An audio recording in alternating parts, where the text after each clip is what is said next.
There are landscapes across the American West that, although bearing evidence of significant human alteration or development, have paradoxically faded into the background of our individual and collective thoughts.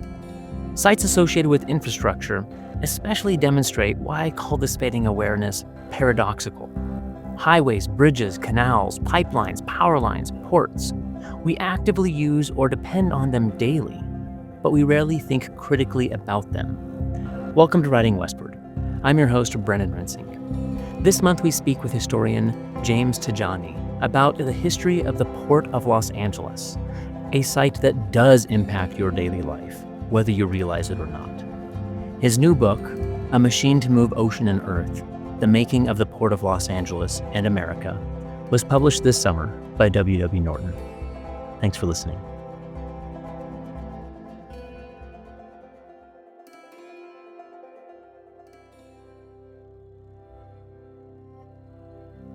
For new listeners, here's a brief introduction to the podcast and myself. Writing Westward is supported by the Charles Redd Center for Western Studies at Brigham Young University, where I, Brennan Rensing, serve as Associate Director and I'm a Professor of History. For better or worse, this podcast is a one-man operation. I'm the host, producer, sound engineer, and everything else, all roles for which I have zero training. But I am passionate about the North American West, and I'll take just about any excuse to read more books and talk to interesting people who are writing about the region. Each episode features a conversation with them, historians, journalists, novelists, poets, scientists, sociologists, and others. The goal of these exchanges is to spark your curiosity, to think more deeply about the region, its lands and environments, and the histories and experiences of the people who have called it home. If a guest intrigues you, you can find links to their work in the show notes or at writingwestward.org. And if you have a moment, please subscribe and leave reviews wherever you get your podcasts. Share links with friends. Follow us on Facebook and X or Twitter, and send in feedback. At the end of this episode, I'll include some more information about my own scholarship and about the Redd Center, our programming and projects, and funding opportunities that you could apply for. That's right, we may want to give you money.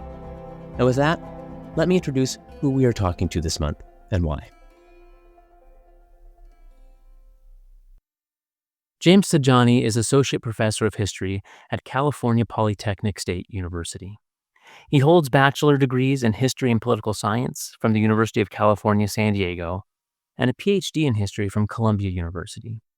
His first book, A Machine to Move Ocean and Earth, The Making of the Port of Los Angeles and America, was published in 2024 by W.W. Norton.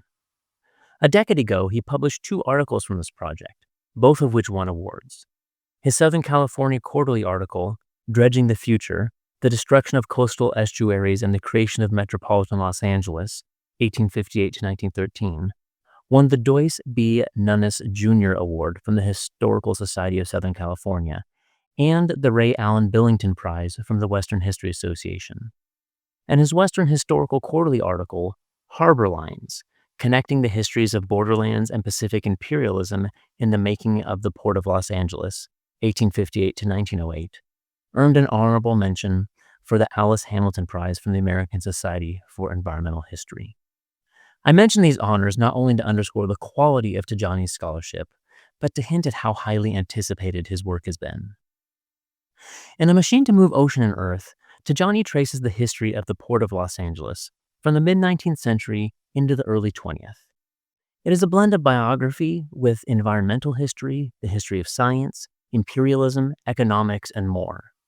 The story is dazzling in its complexity and takes numerous unanticipated turns as the lands of the San Pedro estuary, dominated by Mexican land grants, are surveyed, purchased by speculators, and then transformed as sites of contest between competing individual, familial, corporate, municipal, state, and national interests. And strikingly, this all unfolded over coastal spaces that were not well suited to be a site for a deep water harbor. However, late 19th century advances in hydraulic dredging technology enabled the deepening, widening, and maintenance of a deep water harbor there that continues as a site of major global commerce today. While this history features many developments that were unique to Southern California, the underlying forces of expansion, capitalist development, environmental degradation, land dispossession, and more all resonate with sites and histories across the American West. Every American is impacted by the Port of Los Angeles in their daily lives. And for that alone, this book is an important contribution to public knowledge. But for Western historians, Tejani's work is a masterclass in how to ask critical questions and how to reinscribe historical contingencies on a Western site that has been overlooked. His methods and approach could be productively applied across the West. There are endless sites whose understudied histories do have important lessons to teach us if we'll learn how to ask the right questions. James Tejani, welcome to Writing Westward. It's my pleasure to be here. Thank you for having me. First, I wanted to congratulate you on the book, but in so doing, I realized that your work provides an excellent example of something that I think many listeners may not be fully aware of, which is just how long these projects can take to complete. You first came on my radar, I think, over a decade ago with a couple articles that won awards from the same project, right? So congratulations on the book. It sounds like it was a marathon project, and getting it across the line after so many years, I'm sure, is gratifying. It was a big part of my life, yes. Glad to be out from under it. Yeah. Now you can do the fun part, which is talk about it, right? Sure. Well, maybe we could start by talking a little bit about how you came to this project. I'm especially interested in the reason that your book really intrigued me, is it's about the Port of Los Angeles. It's about infrastructure. It's about parts of the landscape that often are just background and we never think about. They're just there. And we kind of, in not thinking about them carefully or critically, we just assume that's the way they always were, or that's what they were inevitably going to become. We just don't think about them. So what's your personal story with this landscape and why you chose to think critically about it and investigate its history? Yeah. So, especially given the length of this project and how much I've lived with it, I think this book project is unique in a lot of ways, and especially for a first book project, not only in how long it took me to actually wrangle it and be able to write it successfully, but this is a project that goes back for me, 40 years or so in its origins. So I grew up in the port area. I grew up in Long Beach, California. My parents moved there after I was born in the late 70s, and the port of Los Angeles and the port of Long Beach. This was a familiar sight for me growing up as a child. It was something I saw from a car window very frequently. It was something when I got a little bit older. It's something that I watched sitting on a surfboard down at the southern end of San Pedro Bay, and watching the container ships come in. And by the time I finished college, just around the year 2000, just after that, the WTO agreements were in effect, and trade with China was booming, and those container ships became thicker, more frequent. There were traffic jams out in the outer waters of the bay, and so by the time I finished college and went to graduate school, I had a sense that the port was this powerful presence in my life. Yet its story was unfamiliar. It was, it was like having a family member that you know intimately, but you don't know their story. And I think that in writing the book and thinking about this global infrastructure of the world we inhabit, it's really a universal story because, and it's true for all of your listeners, in that we all have a port somewhere. We are, whether the goods end up where they end up in our hands either by truck or by train, they are on that container ship at some point, and they are moving through these ports. And so that was a personal origin of the project, even before I got to the sort of the academic questions that gave rise to the book. I think it's universal, not just in that we all have a port, but that we probably all have many things in our immediate surroundings that have tremendous influence in our lives, and that we just never think about. I've been talking with students lately, and I'm chipping away at a future project about local water infrastructure. And, I ask students like, where does your water come from? Um, is it a river or wells or springs in the mountains? And a lot of that infrastructure used to be above ground, and now a lot of it's paved over. It's not legible on the landscape, and we just don't think about it, right? And in a time of, for water, in a time of climate change and booming population growth, it's something we should be thinking about. So I think from your book, there's a lot of lessons about the power of digging into the history of seemingly mundane or background things in our lives, but they're actually tremendously influential. Yeah, I think by shaping our daily existence, by shaping our material conditions, this stuff has more an effect on us than we're aware of. And it's only by taking the things that we otherwise would be a given and probing them and interrogating them that we discover that, and we get at sort of, who are we really, and what is our relationship. So, a project about water, sounds that sounds brilliant from that Yeah, we'll respect. see. It's like 3 or 4 books out. Well, it'll take me maybe at the end of my career or something. But the Port of Los Angeles specifically, is particularly, influential in our lives. You list off all kinds of numbers, but something like a third of all US shipping comes through, Los Angeles. Does that include maybe Long Beach included in that? I'm not sure. Yes. Yes, correct. That's astounding. I think you list one statistic, which is that as many as 1 in 60 US jobs across the entire country is somehow linked to this site of commerce. Yeah, and that comes from the port zone numbers, and so, I think, uh, that in itself is astounding, and we also have to factor into that the changes in the economy over the 20 years, and those are the jobs that effectively have disappeared or migrated or offshored. They are connected into that as well, and so that fraction should be much higher in a number of ways. You could make that argument, but it's So a astounding. generation ago, it may have been higher. Well, I think just in the jobs that are affected in an absolute sense, that is one number, one fraction, and then the jobs that are in existence that are sort of ongoing and affected on a daily basis, that's another, but they're both astounding numbers. Yeah. So this shouldn't just be a site in the background that we don't think about. We all depend on it.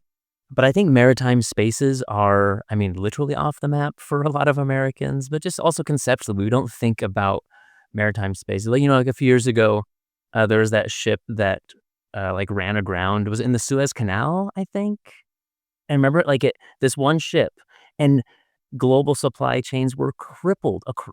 You could trace the ripple effect across the globe just because one ship ran aground. And I think a lot of people were like, "Oh, my life is impacted by maritime shipping," like something that just unless grew up sitting on surfboards watching container ships go by. I don't think we've thought about it. Yeah, and back to your perspective work on water. It's, these systems that are meant to be unseen, and they're part of their genius and their working is to not be seen, but then we have these events where we are suddenly acutely aware of them.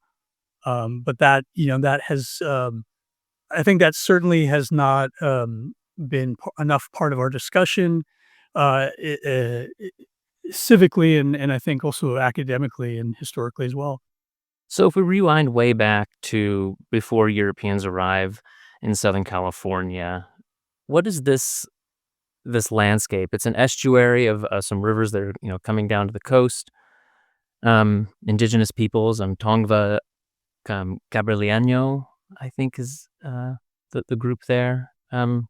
What's this landscape look like? How's it being used by them before Europeans show up?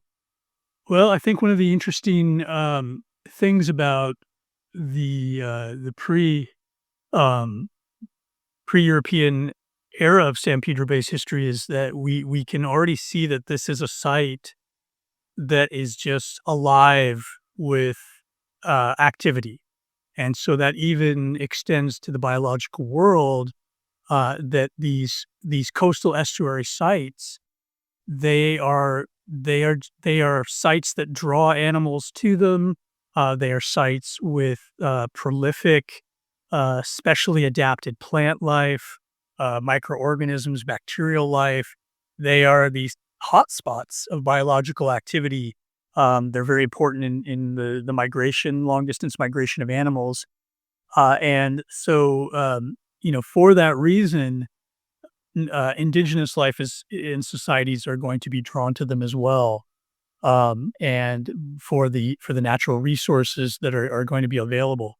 So in the pre-contact indigenous period, San Pedro Bay is already a center for human commerce, and whether that is the extraction of uh, of fur animals, of whales, of shells, of petroleum, asphalt, uh, a tar that washes up, whether it's the harvesting of reed plants to make baskets, uh, um, and other material objects, um, and it also becomes a site linking offshore trade because you have these islands that are relatively close to the mainland in Southern California, the Channel Islands.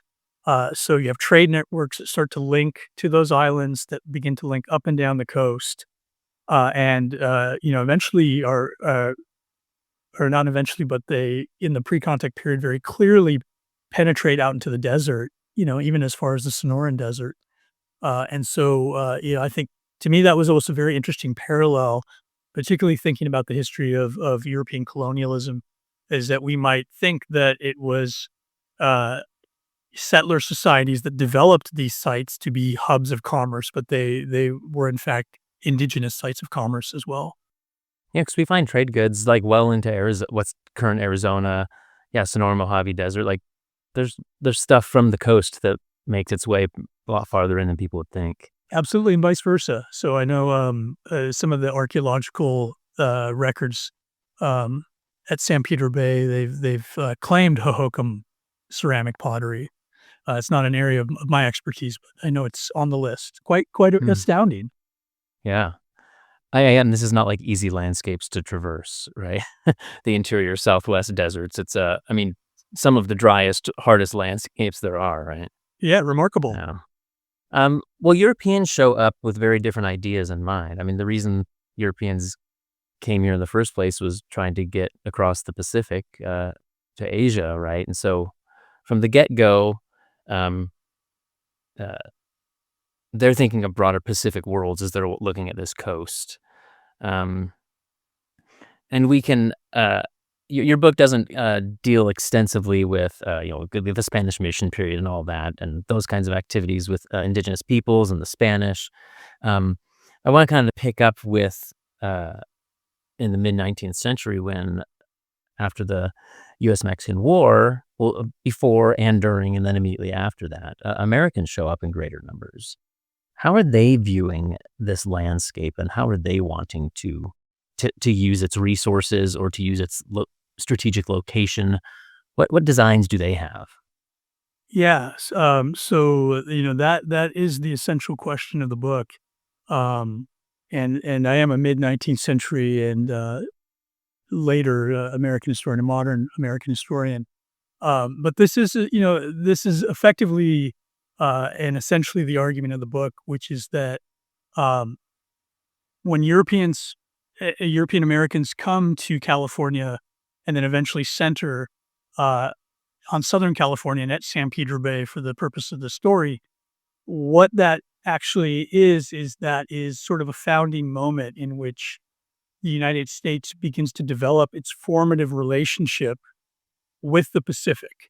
And very importantly for your listeners, the West and Western conquest is the nexus for how the United States is going to form that relationship with the Pacific. in terms of what it envisions, um, and how those visions begin to shape the basic dynamics of a relationship that we are still part of. So this becomes a relationship of anticipated promise and rewards that the United States is expecting from the Pacific. And in many ways, what I argue is that the United States and Americans come into this section of the West seeking to fulfill a sense of destiny, seeking to realize material prosperity and democratic politics um, in a way that is going to hold their society together from fragments.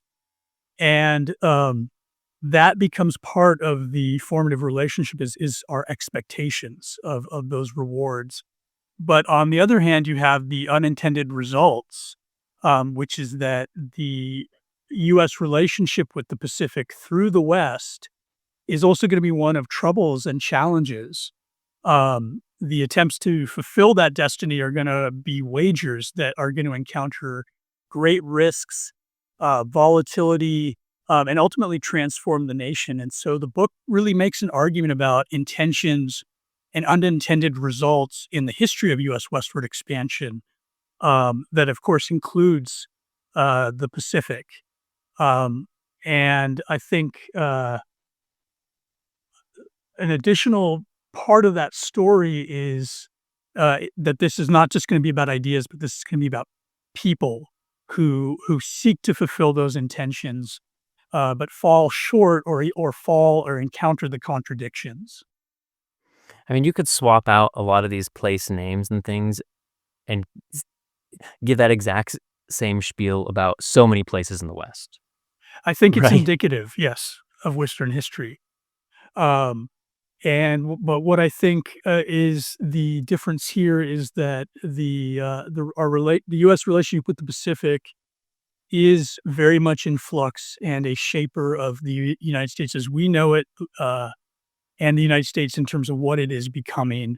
And once again, the West is the nexus of that. And so I think Western historians, this is something that we should talk about and be attuned to.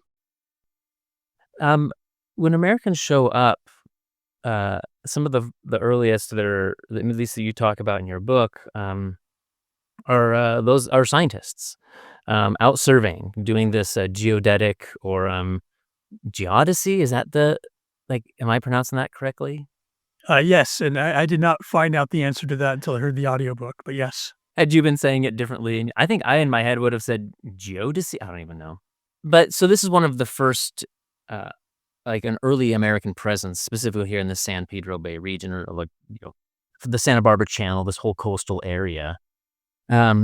Before large-scale commerce shows up, large-scale American settlement shows up, there's these government surveyors, which we've seen elsewhere in the interior West, Lewis and Clark, Stephen Long, like all these others, there's surveyors. That was a lot of America's early presence.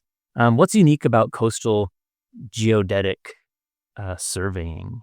Like, what are they out there doing, and why was it so important to them to expend a lot of time and money going through this scientific process? Yes, and a lot of suffering for these individuals out in the field. Because of math? I mean, that's what I am most averse to in the story, is having to do math. The math is for historians, from our perspective, I think the math is quite intimidating. Pre-computers, any kind of digital assistance. I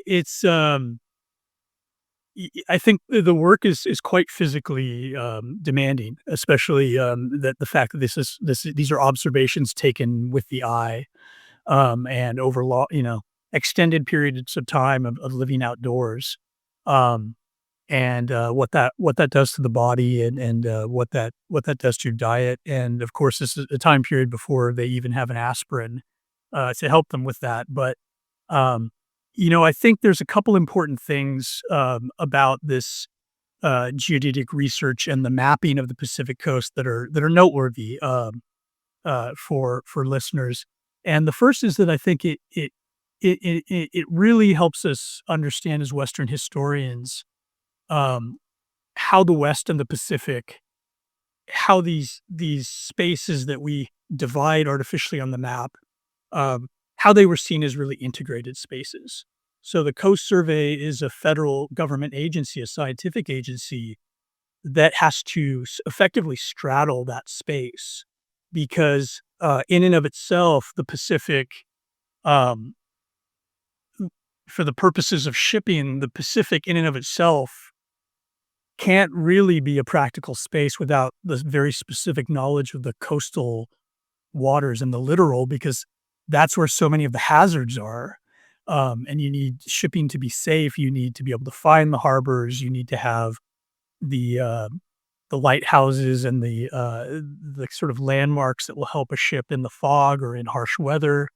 Um, so I think focusing on the Coast Survey story helps us break down that artificial divide between continent and ocean that we as Western historians are prone to, and so it's useful in that purpose. But I think the Coast Survey is also unique in that uh, for Western history, and I know even in your own work, we're oriented to the international borders. Um, and there's one running north and south, and they're roughly parallel to one another. I think attention to uh, work done by groups like the Coast Survey and by its scientists, George Davidson and Alexander Dallas Bache as the superintendent back in Washington, it orients us once again that there is this effective international border that's running north-south, that's the coast, which is where so much international interaction is also going to be taking place, not just across the land borders. And for the Coast Survey, particularly moving into the West after the US-Mexico War, they are attuned to the political reality that conquest and settlement of the West is exacerbating sectional conflict. And they come into the West. What I found in the sources and in their thinking is that they really believe that if they can map this and they can open it up fairly to Northerners and Southerners and commerce from around the country and around the world, that this will somehow ameliorate the sectional conflict. And so this coastal border, I grew up on the southern end of it, you grew up on the northern end of it, and George Davidson is sort of shuttling between, that this is in some ways an answer to the problem. And so I found the Coast Survey's work, their scientific work, compelling because there was such hope and idealism that this was the way out of the United States' inherent sectional predicament. And they wagered on that, and they lost that wager. And so there's a tragedy to their work. Yeah, the idealism also perhaps blinds them, at least at the highest levels of, rhetoric about this, of the fact that this isn't just an empty landscape that they can use to solve these national crises, and there's people there. And there's people who have various forms of legal title to the very lands that they're surveying and wanting to use, right? And after the U.S.-Mexico War, in the treaty, we agreed to honor land titles of Mexican citizens. So they're out there surveying. I think it's the Dominguez family is kind of the large, Mexican, Spanish era like landholder there on the San Pedro estuary and the Yes. surrounding like hillsides. Correct. And so they're trying to map out and survey over land that they don't actually completely control yet. Yeah, and they come as trespassers, and that's going to be true for these Mexican land claims. It's going to be true for indigenous homelands as well. For the Maca on the Olympic Peninsula, when Davidson goes there, and you have this tremendous, their focus on science and the idealism behind science, particularly in that era, which we've experienced recently as well in the pandemic, the COVID pandemic. What's very interesting about the Coast Survey and its officers like George Davidson is that because they're so focused on opening commerce, they have this attitude that, well, commerce is great for everyone. Commerce is going to, it's going to benefit Native Americans. It's going to benefit these Mexican landholders. And they sort of have this cognitive dissonance that they begin to divorce themselves from the uglier work of conquest and land expropriation that obviously is going to hit indigenous people, but is also going to affect these Mexican landholders. And they just don't really have a sense of that because it's not their work. They're such experts. They're so micro in their kinds of scientific interests.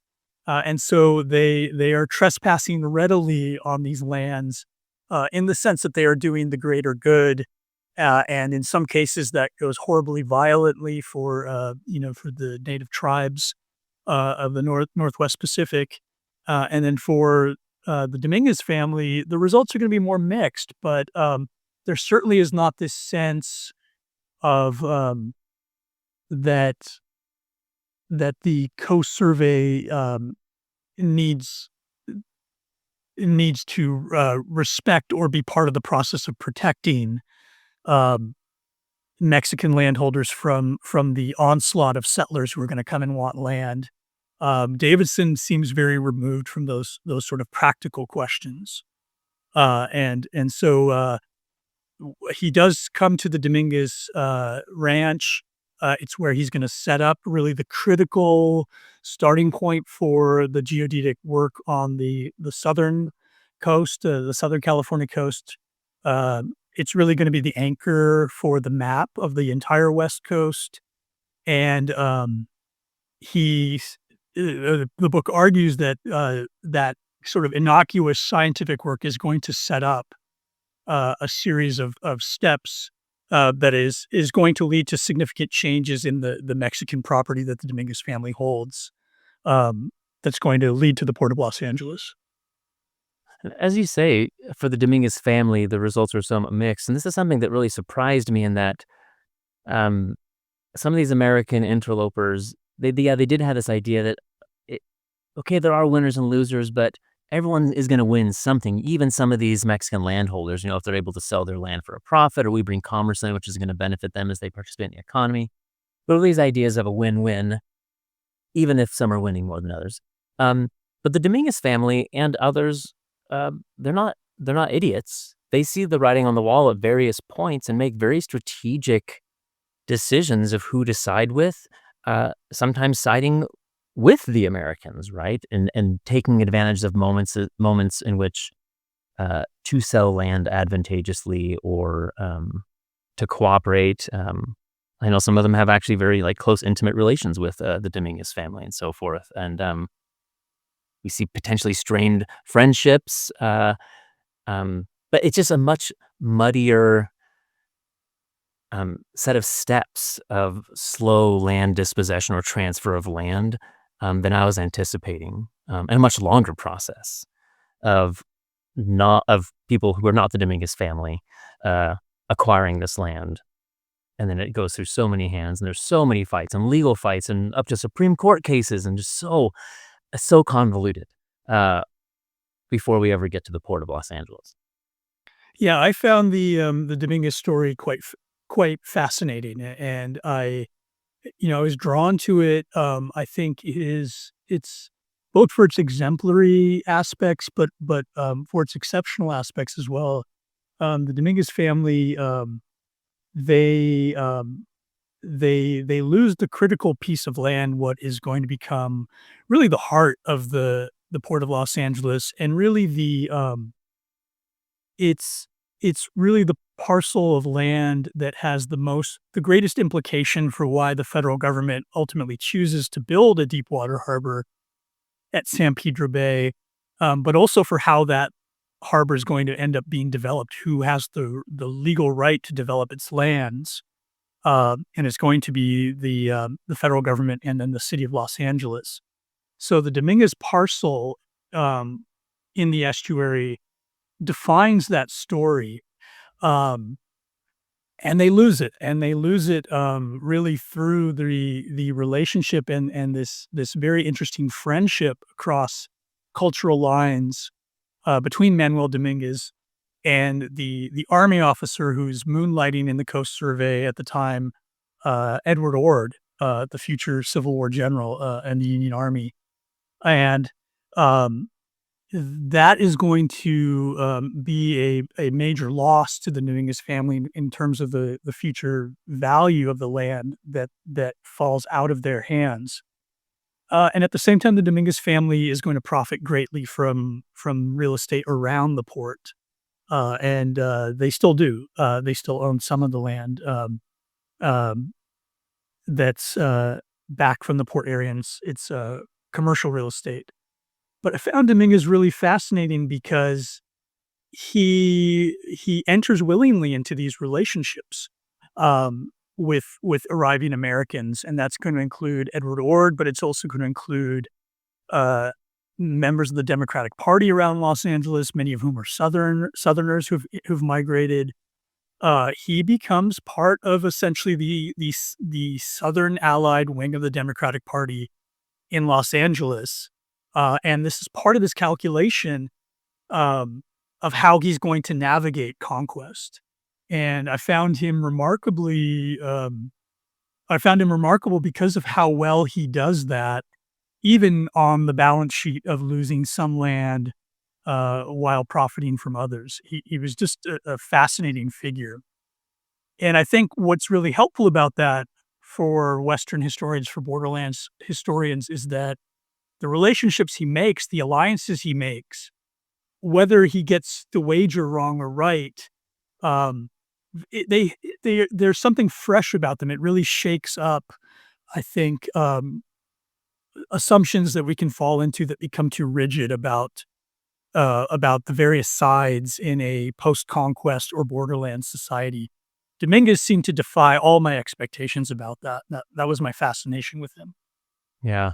Well, in the case of, the sectional divide, which you hinted at earlier, people were viewing Southern California as the place where the North and South could get along.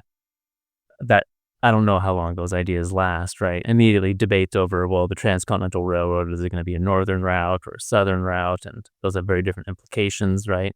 But Los Angeles, what becomes Los Angeles, that region is leaning fairly heavily Democrat in the 50s and into the 60s. Absolutely. And so with the outbreak of the Civil War, this becomes a site of, a small port wharf is built, and it becomes a site for supplying Union efforts in the Southwest, taking troops from the coast to go inland to fight against Confederates in New Mexico. And then eventually, I think some of them even end up in West Texas, I think.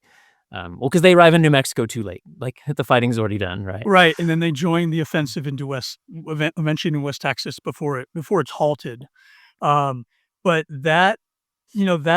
just to back up a little bit, that's really the significant turn in the mid-19th century story because, as of the 1850s, not only do you have these Southerners who have migrated heavily to Los Angeles and built a democratic political machine, but at San Pedro Bay, they become the prime land speculators and developers who, through this partnership with Dominguez, buy the parcel that is going to become this small wharf and harbor at what today is the town of Wilmington. And they have a tremendous ally back in the War Department with Jefferson Davis while he's the Secretary of War. And so you referred to the debate between where the Transcontinental Railroad is going to go in the 1850s, and it certainly is a debate in Congress. It's not a debate for Secretary of War Jefferson Davis, who absolutely knows where he wants this railroad to go. And so by the time you get to the Secession Crisis and the Civil War, it completely breaks from that Southern-leaning story of where San Pedro Bay's history might have gone. and San Pedro Bay as a harbor becomes allied with the Union government and the Union Army. And I think what was really interesting about writing these sections of the book was how that story, to me, really opened up the ambivalences of Southern California moving into the 1860s, and that this is a place that is not only dealing with the sectionalism that's been imported through the migration of Americans into the region, much like other areas of the Southwest, but that it is also going to be dealing with the imperial predicaments of its development as well. Dealing with these visions for Pacific commerce and Pacific trade that had been developing in the 1850s, and being promoted by the War Department and by the Coast Survey work as well. And so the Civil War section really became this very interesting story of breaks and continuities around that rupture of the sectional story and the turn towards unionism in San Pedro Bay's history. So it's a historical break in the sense that it ended the Coast Survey's work. The Coast Survey's work to unite the country's sections collapses into failure. George Davidson is withdrawn to the east. Edward Ord is withdrawn by the army as well, so he leaves San Pedro Bay. And what that ended up doing was it focused the story on a second aspect, which was the continuities across the rupture of the Civil War.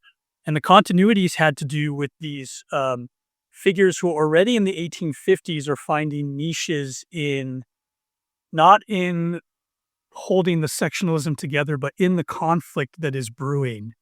And so James Carleton, the army officer who is already learning to be a soldier in the desert, how to fight in the desert, how to fight the people of the desert, he's going to continue that fighting secessionists and the armies invading from Texas.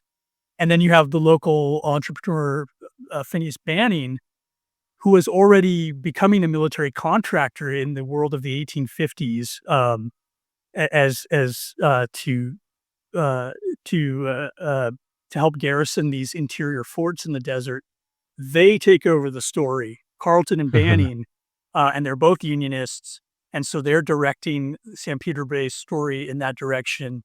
But they also direct it in what I thought of and saw as an untold aspect of the Civil War in the desert, and that is really the connection. Carleton and Banning are going to be these figures who are connecting the coast to the desert, connecting estuaries to the Southwest interior, and through that supply pipeline that they set up that you referred to in your question, they really clarified this conflict during the Civil War as really a conflict of environmental resources and environmental warfare. And so that bringing San Pedro Bay into that story opened that aspect up to me, that this was really about environmental war and a war of who could muster supplies and prevail. This does very similar things to what Megan Kate Nelson did in her book, The Three-Cornered War, trying to tie, at least in the latter parts of that, trying to tie the Civil War story in New Mexico and the Southwest to then the continuity, then the ongoing, all of the efforts then just shift to Indian wars in the interior Southwest, right? And that's what these supply lines do. That's what Banning and Carleton, and it connects this, not just connecting the coast to the interior, but connecting the Civil War to what follows in the Civil War, which for Native peoples is kind of just one long, conflict. Maybe the enemy's wearing different hats a few different times, but these stories are all very much enmeshed, entangled. Yes, I found that book very helpful in that aspect. And what I think I would add to that is, in terms of the war in the desert and its continuities, Those continuities continue in other unseen ways. They are part of the rise of Los Angeles, and they are part of the rise of this system of global trade and commerce that we are part of today. And so when we think about global trade and commerce and we think about the spaces of trade and commerce, like the Port of Los Angeles, they are tied to this indigenous story and the story of dispossession. And we should remember that because through our purchases, we are not as divorced from that as we sometimes imagine. Let's talk about the port itself a little bit. This is a really you called it a deep water harbor, which it was not. There are very few like naturally good deep water ports on the Pacific coast, which is one of the the real challenges that the Spanish and Mexicans and now the Americans have, right? Um, and so it was not always destined to be Los Angeles, uh, the harbor that gets there because it had to be dredged, and it could have been dredged somewhere else. You talk, I mean, the book gets into this just unbelievable mess of conflicting land claims and uh, court cases. I mean, even early on, with even all that really scientific, objective scientific surveying, there were subjective calls that were made as far as whether certain parts of the estuary were navigable or not.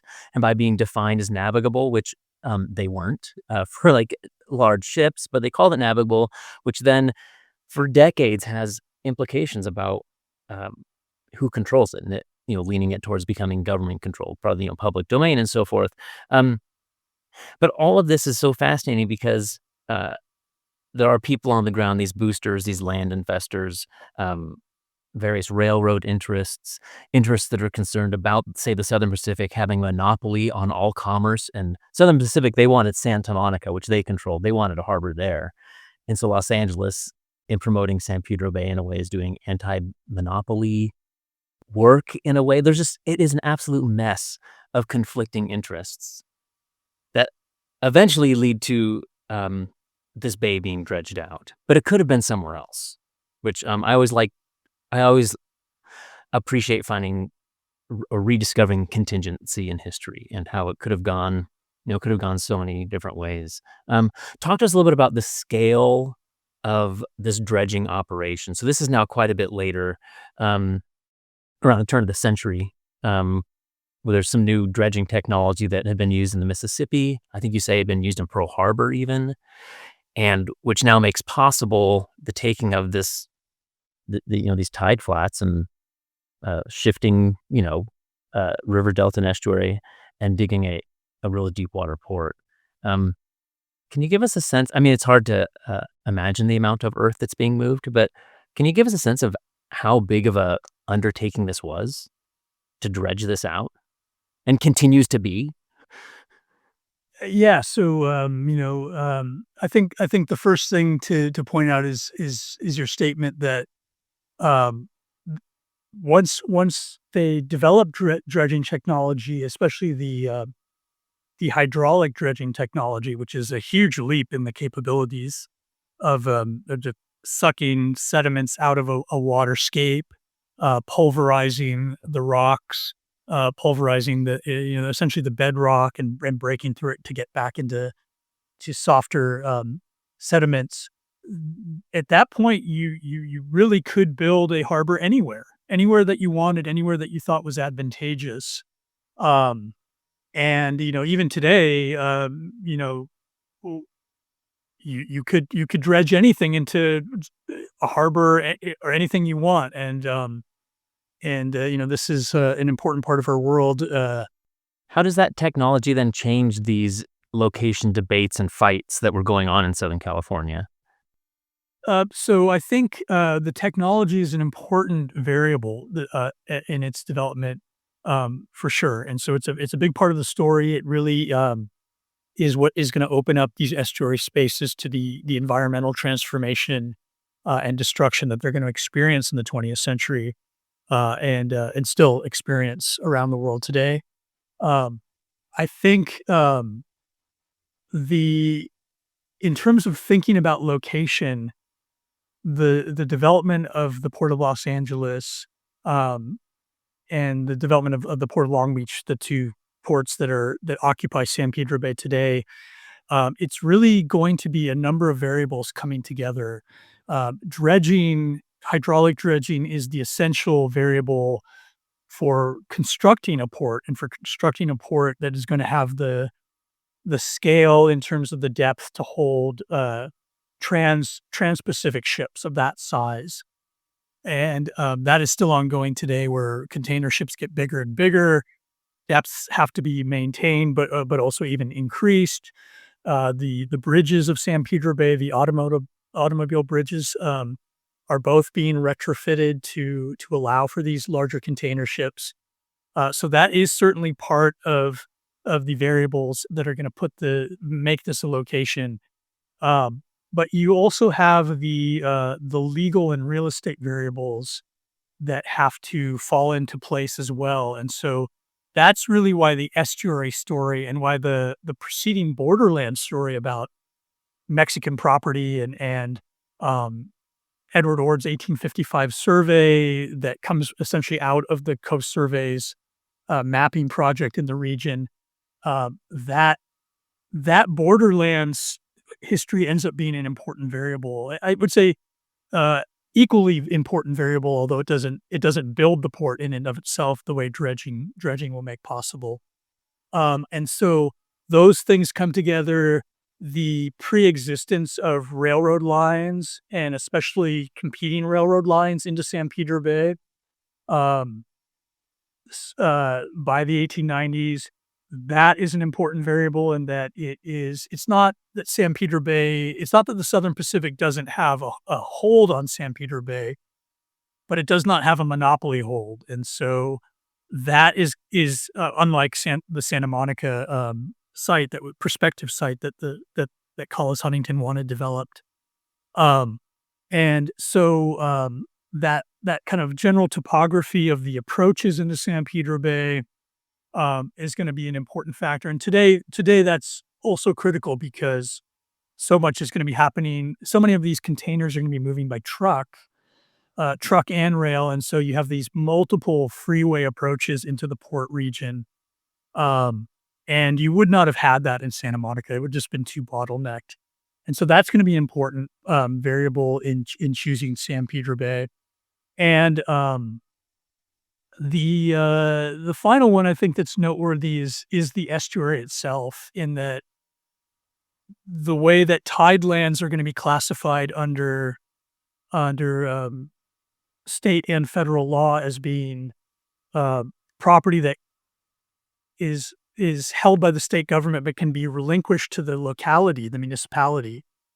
The fact that you have this estuary at San Pedro Bay, but you don't have estuaries everywhere along the coast, that's going to be critical to locating the port where it is today, because what that means is that the municipality, the public sector on the local level, is going to be able to claim this land and develop it, and essentially push out the private sector.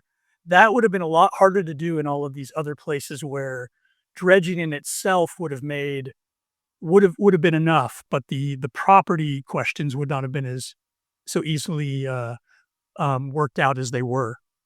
Because even as some of the early dredging work is going, there's private property landowners throughout the estuary who are lobbying and trying to pressure, the people, in Congress, and people making decisions like, dredge it this direction so it's adjacent to my land, because then they could build their own little wharf or docks or whatever it is, right? To profit from that. Right. So, this land speculation story goes much further, or much, much closer to the present than I thought it was going to. Can you kind of unpack this final stage? You talk about the free harbor movement, and Los Angeles trying to eventually take control of this themselves, which is kind of what you were just hinting at. But how does it go from this patchwork of private and federal land ownership to being a situation where it's the city of Los Angeles, the municipality, controls the land? Yeah, that's a great question, and it is somewhat complicated, and it was a hard section for me to sort out. But I think the first thing is the observation that is very interesting, that if you look at the San Pedro Estuary and the area that's going to become the port, in 1900, even as late as 1910, this has all been claimed by private interests. Um, Many, but not all, but many are allies of the Southern Pacific Company, and that in many ways is a holdover of the mid 19th century kind of frontier world of entrepreneurship and speculation, where the private sector was quite successful at bending federal initiatives to their gain. And that's widespread in in the land acts and the mineral acts and the timber acts and the reclamation acts. But it's lingering into the 20th century. And what that eventually is going to be setting up is a debate over the essential political economy of parts of the West. And it's certainly going to be true that at the Port of Los Angeles area, the state is going to win out in that debate over political economy. And how they are able to do that ties all the way back to this claim that originates in 1855 that this estuary was quote unquote navigable, even if that meant just 2 feet of water, even if the surveyor Edward Ord didn't actually check depth.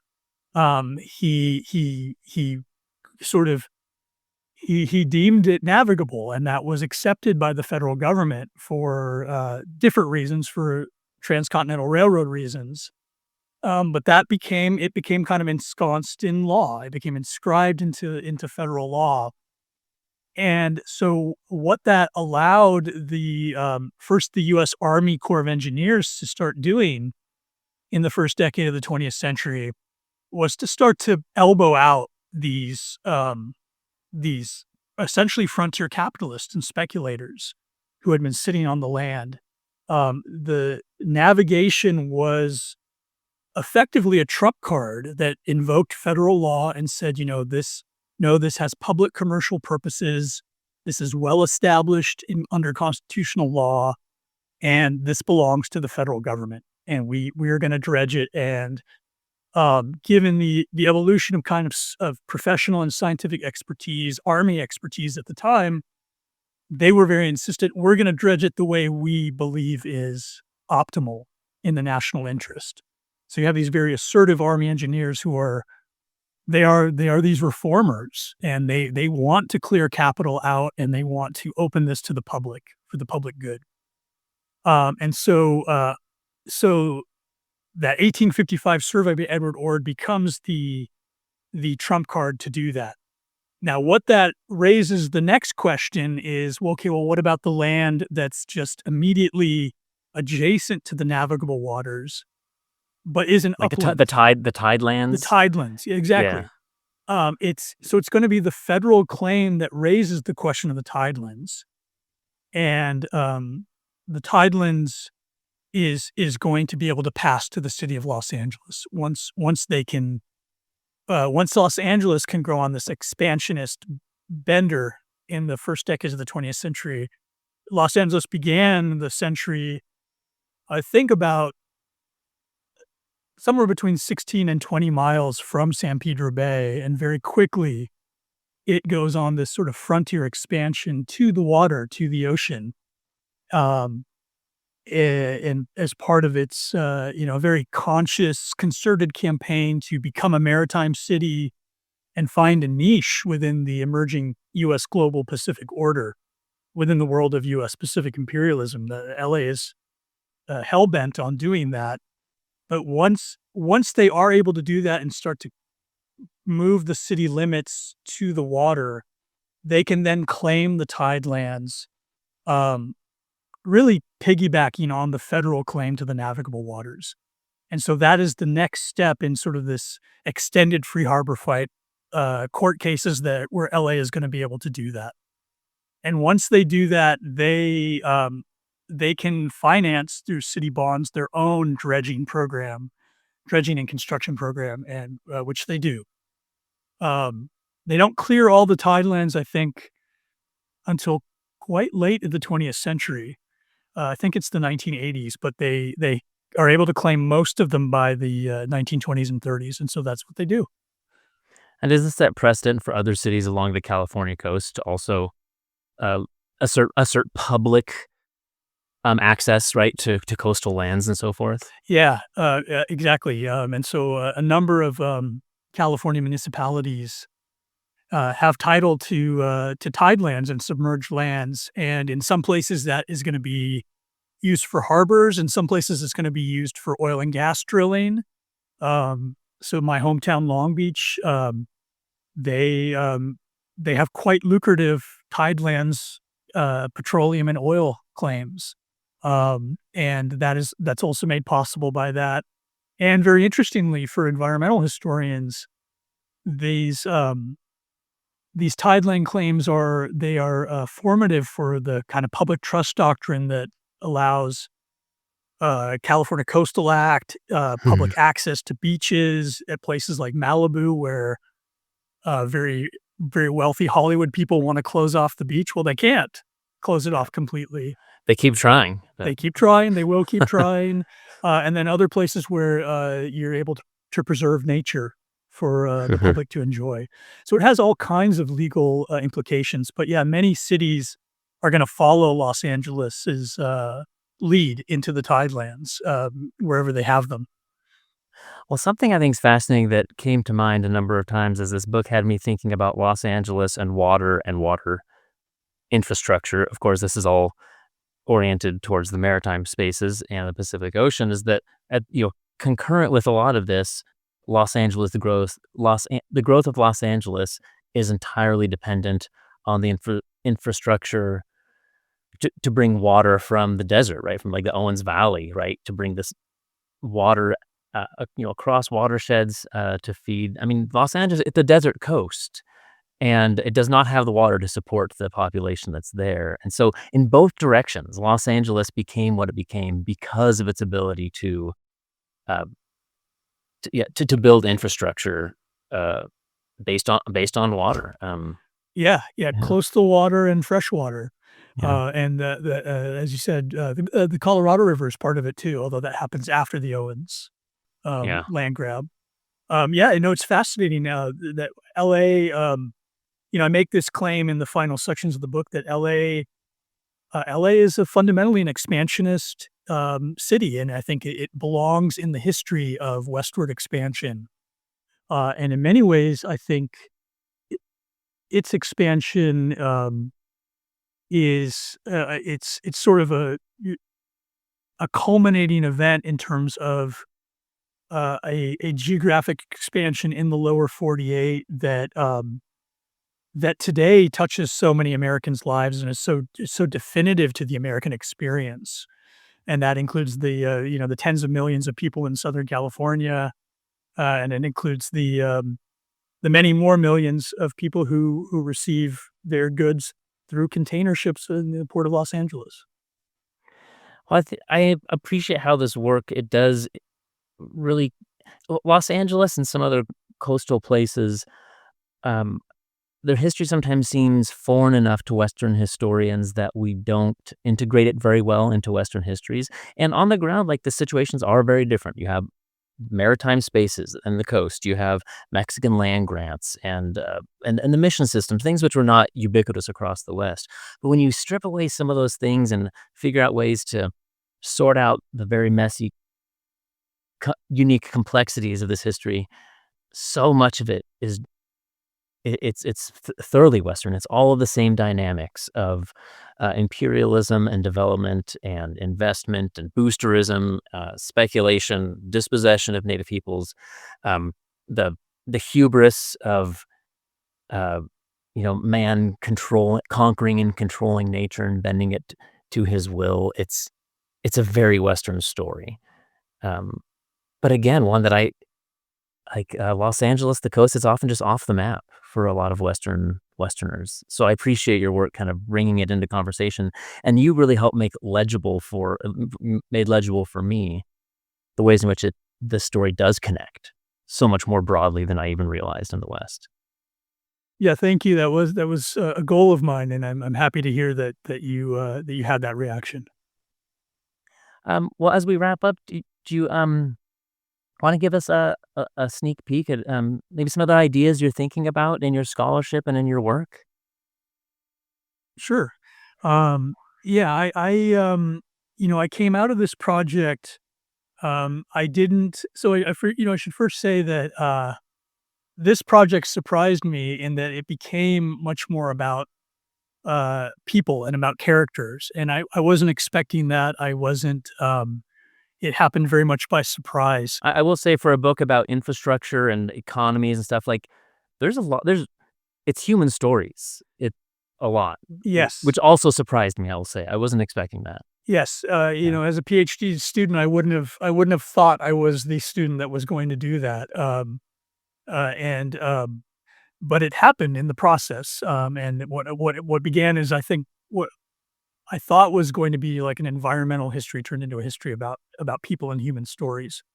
And so, on that note, I am still very interested in some of the main characters of this book, and I am also so I ended up in a surprising place where I was not a historian who I thought would be interested in biography, or think that biographies really were such an effective window into